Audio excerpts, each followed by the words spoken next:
Very good evening students and welcome to easy learning. और आज के इस वीडियो का जो हमारा टॉपिक है वो है न्यूट्रिशन इन सिंपल एनिमल्स। एक सिंपल एनिमल में कैसे न्यूट्रिशन होता है। इसके पहले वाले वीडियो में हमने देखा था कि एनिमल्स में न्यूट्रिशन कैसे होता है और उस न्यूट्रिशन के हमने 5 मेन डिफरेंट स्टेप्स देखे थे, जिसमें हमारा इंजेक्शन आ रहा था, डाइजेशन आ रहा था, एब्जॉर्प्शन आ रहा था, एसिमिलेशन एंड एक्सक्रीशन।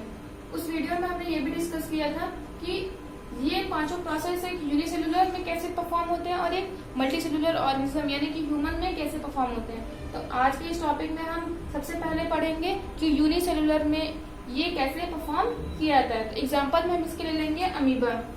इसका एग्जांपल जो होगा हमारा वो होगा अमीबा।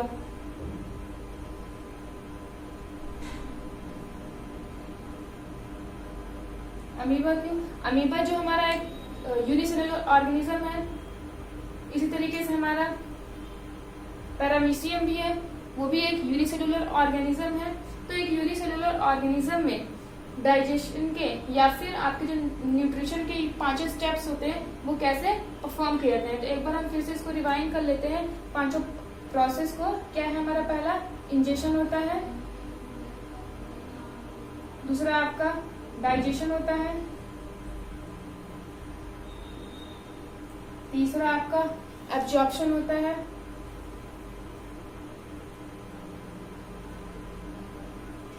और चौथा आपका होता है एसिमिलेशन, और पांचवा होता है एक्सक्रीशन। तो ये सारे पांचों स्टेप्स को हमने कल डिटेल में देखा था और आज हम इसको एक यूनिसेलुलर में देखेंगे कि ये यूनिसेलुलर में कैसे होता है। तो सबसे पहला आता है इंजेक्शन का।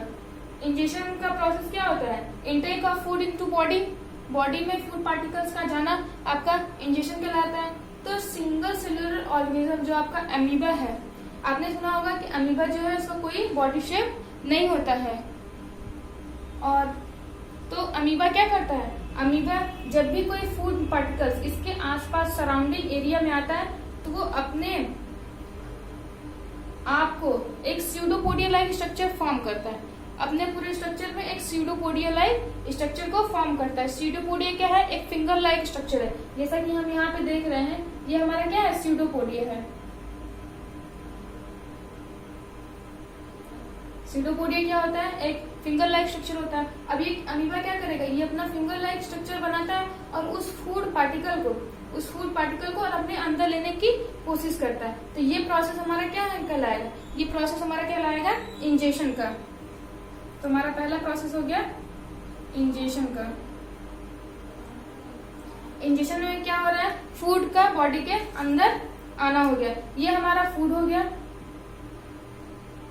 और ये हमारा अमीबा हो गया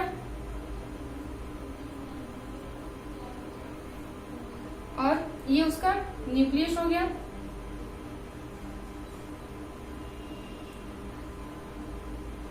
तो ये हमारा प्रोसेस आपका हो गया इंजेक्शन का, फूड का आना, बॉडी के अंदर आना। अब जैसे ये फूड इसके अंदर आएगा, ये स्यूडोपोडिया क्या होगा? ये और ऊपर की तरफ बढ़ता चला जाएगा। जैसे जैसे ये बढ़ेगा ये इस फूड को पूरा कवर कर लेगा और कवर करने के बाद ये कुछ ऐसा स्ट्रक्चर बनाएगा। तो यहाँ पे हम देख रहे हैं कि ये हमारा फूड पार्टिकल हो गया, ये हमारा फूड हो गया और ये किसके अंदर हो गया? एक वैक्यूल के अंदर हो गया। वो वैक्यूल कहाँ से आ गई? ये यहाँ से, ये देख रहे हैं आगे चल के ये वैक्यूम का फॉर्मेशन कर ले रहा है। तो ये हमारा क्या हो गया?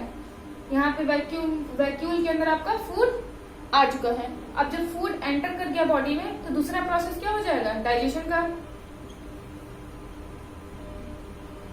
और डाइजेशन में क्या होता है? फूड पार्टिकल्स का digestion with the help of digestive juice. तो ये हमारा क्या बन गया? फूड वैक्यूल बन गया। ये हमारा फूड वैक्यूल बन गया।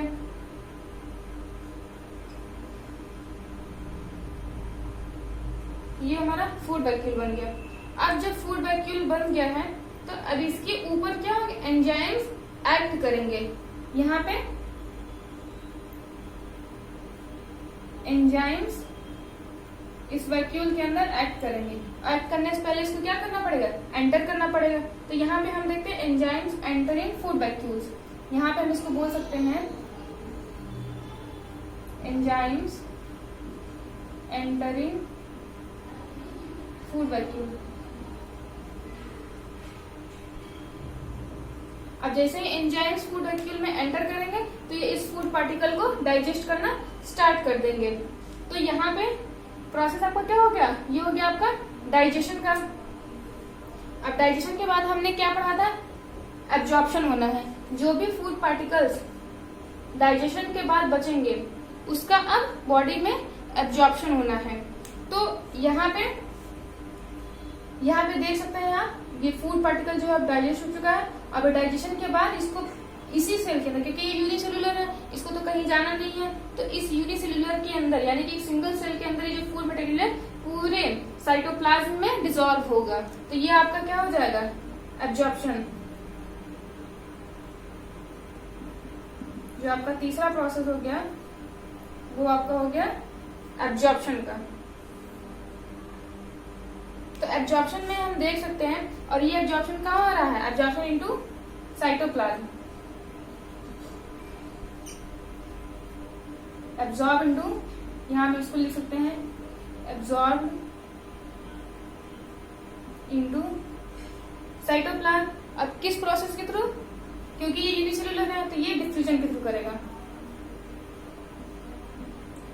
Through diffusion. सिंपल डिफ्यूजन जो होता है वहां पे परफॉर्म किया जाता है एब्जॉर्प्शन के लिए। अब एब्जॉर्प्शन के बाद हमारा एसिमिलेशन होता है, और एसिमिलेशन में यहाँ इसी के आगे हम इसको एसिमिलेशन का एक डायग्राम बना लेते हैं। एसिमिलेशन में कुछ नहीं होना है, बस इसको पावर जनरेट करनी है।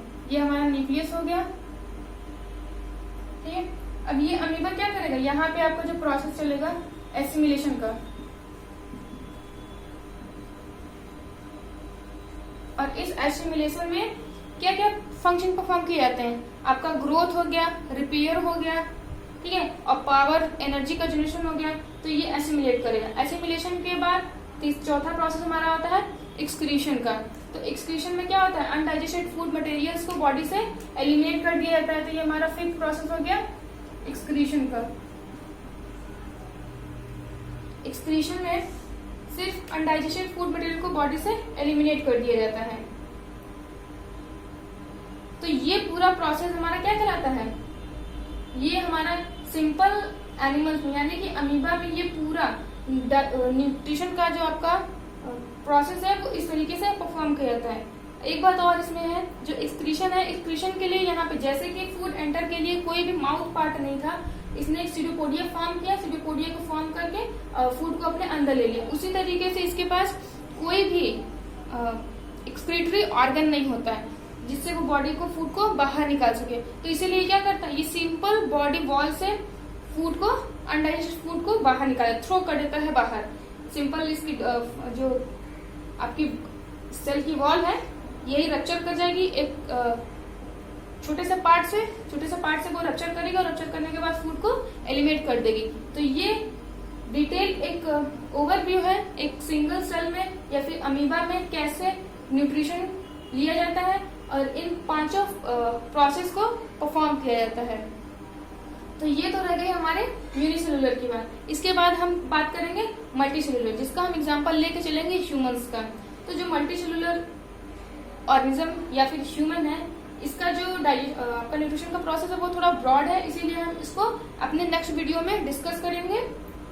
उसमें हम ये देखेंगे कि एक ह्यूमंस में कौन कौन से बॉडी ऑर्गन्स किस किस फंक्शन के लिए परफॉर्म किए जाते हैं, इंजेक्शन के लिए कौन सा ऑर्गन रिस्पॉन्सिबल होता है, आपके डाइजेशन के लिए कौन सा ऑर्गन रिस्पॉन्सिबल होता है, उसी तरीके से एब्जॉर्प्शन, एसिमिलेशन और एक्सक्रीशन के लिए कौन कौन से ऑर्गन्स इन्वॉल्व होते हैं या फंक्शन परफॉर्म करते हैं इस फंक्शन को, वो सारी चीजें हम अपने नेक्स्ट वीडियो में देखेंगे। तो बने रहिए हमारे इस न्यूट्रिशन के सीरीज में। जो आपका नेक्स्ट वीडियो होगा वो आपका लास्ट वीडियो होगा इस सीरीज का, तो उसको जरूर देखिएगा आप लोग। वीडियो हेल्पफुल लगे तो इसको लाइक करिए, सब्सक्राइब करिए। Thanks for watching.